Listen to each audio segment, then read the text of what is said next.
Hello everyone, welcome back to another episode of Let's Talk Supercars. This is the Friday report here at the VALO Adelaide 500, and as you can see from the footage, I am currently trackside this weekend, and the footage you're actually seeing is from my video I uploaded yesterday, which is just sights and sounds from Thursday, but you can link will be in the description if you want to check that. Friday we saw a practice session and a few qualifying sessions in Super 2 and Supercars. So we're going to run through the Super 2 series first and then get into Supercars. So starting off, of course, with Super 2.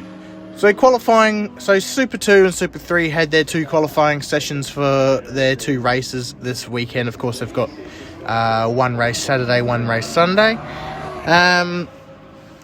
Starting off with Super 3, Kai Allen, he finished fastest in qualifying one with a 122.03.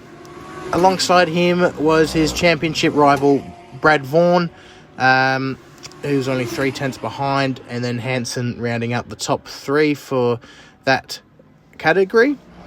Now, of course, Allen and Vaughan are both moving up to Super 2 next year. Vaughan recently has been announced as Tickford's Super 2 driver alongside Ellie Morrow, who's currently... Well, she's not actually racing Super 2 this weekend. She's racing Yes 5000, but this year she's been with Brad Jones Racing. Beekoff AU Falcon... was out on track finally today. Of course, they unfortunately missed out on the practice sessions yesterday due to a gearbox issue.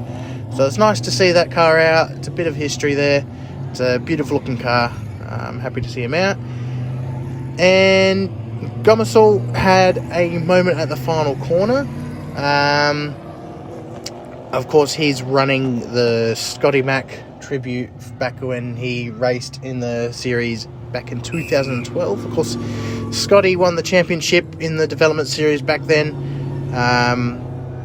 and he's actually here this weekend as well, which is pretty cool. He's doing some commentary there.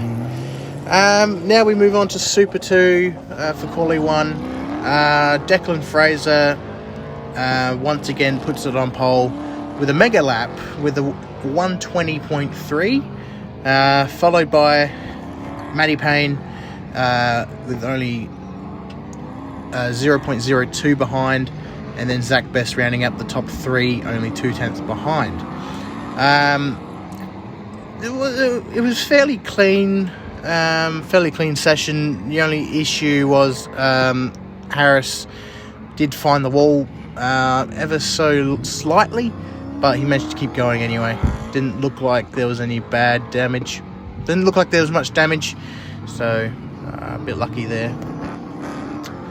Now we move on to the second qualifying session for the development series, which determined the grid for their second race this weekend coming up.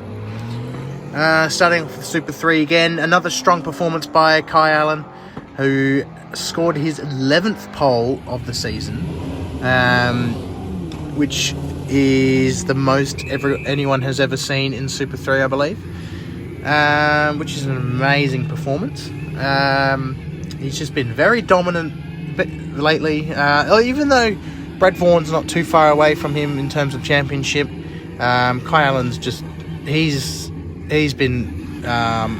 performance has been incredible, and I'm glad to see him in Super 2, and I can't wait to see how he goes. Anyway, in saying that, he managed to beat his time from the previous session. He managed to finish this one with a low 121. Brad Vaughan once again finishes P2, however he had to retire early due to an issue. I wasn't too sure over what the issue was, as I couldn't hear over the speakers in the cars and whatnot. I think something to do with suspension. I could be wrong, but unfortunately he had to sit out the last few minutes of the session. And then rounding up the top three was Danaher in the DJR Falcon. So good work by him. Now going on to Super 2 for their second qualifying session of the day. Once again, Declan Fraser tops the timesheets with a 1:19.6, followed by Zach Best, only a 10th behind, and then Matt Charter, also a 10th behind, rounding up the top 3 there. Fairly clean session from everyone. Just shouting out Kai Allen, he managed to finish 15th overall,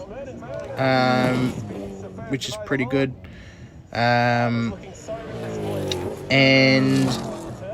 Super 2 rookie Doughton managed to finish 10th in that one. So good work by him. And yeah, fairly clean session. Declan Fraser, I think he got the pole award.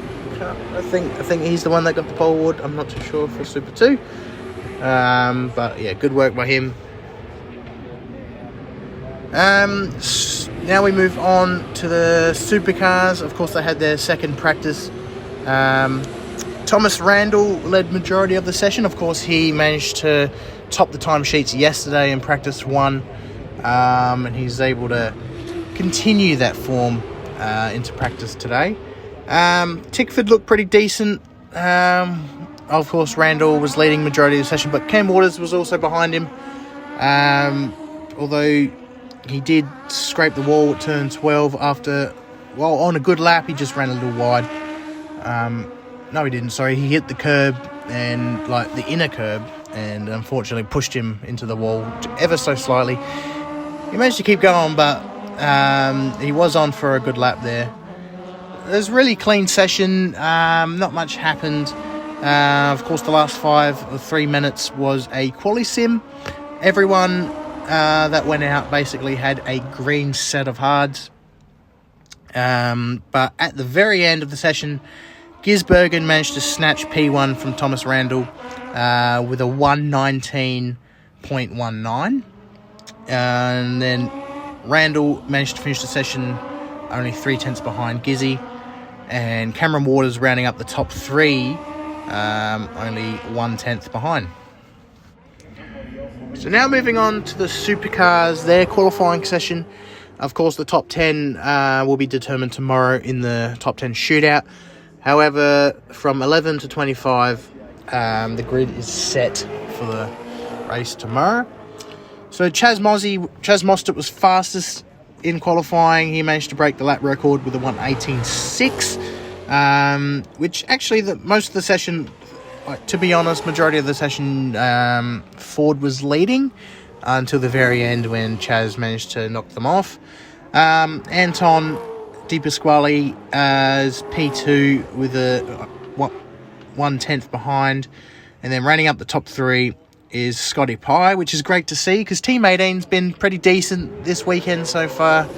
But also in saying that, unfortunately, Mark Winterbottom is starting 21st for tomorrow's race. Todd Hazelwood, he's qualified 9th, so he'll be in the shootout tomorrow for his home race, which is cool. And James Golding as well, 7th. Good work by him. But the big name from that session is Shane Van Gisbergen. He is starting last. Red Bull Triple Eight actually didn't really have a great day today. They had both cars in the GT series crash out in qualifying. And then, although Super 2, they've been pretty good. Of course, Declan Fraser and Cam Hill up the order. But for Supercars, however, bit of a average day for them. Brock Feeney starting 17th for tomorrow's race. But Shane Van Gisbergen, as I said, is starting the last after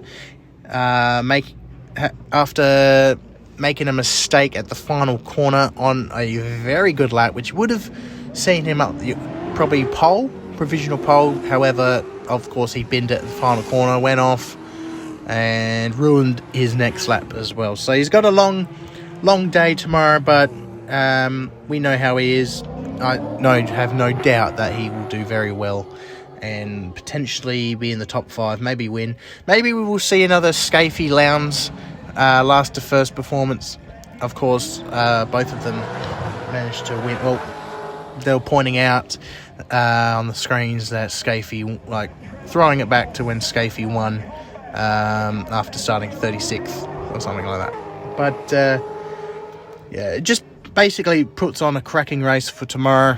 I reckon the lap record will be broken again. We've still got 2 more days of action, so no doubt I reckon they can go down to an 18.4 maybe, or 18.5. So curious to see how we go. In my opinion, Chaz Moster definitely is my pick for the winner for tomorrow. But Shane Van Gisbergen, I reckon he's also in a good shot for it as well. If not a podium, probably the lowest I reckon he'll go is 7th. But I reckon he will have no trouble whatsoever going into the top 5. So curious to see how we go. Let me know in the comments who you think will win the Saturday. And stay tuned for a report there. So that's all from me for today. Of course, tomorrow we've got the top 10 shootout and then the big 78 lap race. And then Super 2 have their race as well. And then Sunday we do it all again with another qualifying top 10 shootout and another 78 lap race to round up the championship. And it's going to be a whole one. So can't wait. Stay tuned for the reports and I'll catch you guys next time.